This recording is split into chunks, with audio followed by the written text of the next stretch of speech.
Sejumlah massa yang mengatasnamakan Aliansi Aktivis Kritis Indonesia mendatangi kantor Wali Kota Palembang di Jalan Merdeka Senin pagi 8 Januari 2024. Massa mendatangi kantor Wali Kota Palembang merupakan buntut dari peristiwa tongkang batubara yang menabrak dermaga 7 Ulu Palembang hingga mengalami kerusakan.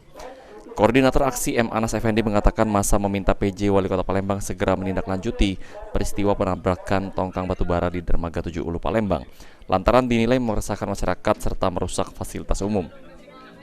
PJ Wali Kota Palembang diminta untuk memindahkan jika ada perusahaan di pinggiran Sungai Musi Palembang terlibat dalam pengangkutan batubara, serta PJ Wali Kota Palembang juga diminta mengevaluasi sistem keamanan di Kota Palembang, utamanya di Sungai Musi agar peristiwa yang melibatkan tongkang batubara tidak terulang lagi.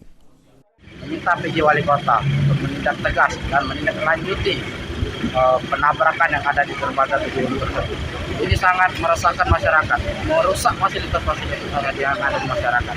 Dan kami juga, jika itu benar terindikasi ada beberapa perusahaan yang ada di Kota Palembang dan di pinggiran Sungai Musi tersebut, kami minta PJ Wali Kota, bila benar perusahaan tersebut terlibat, kami minta PJ Wali Kota segera memindahkan perusahaan-perusahaan tersebut dari area Sungai Musi.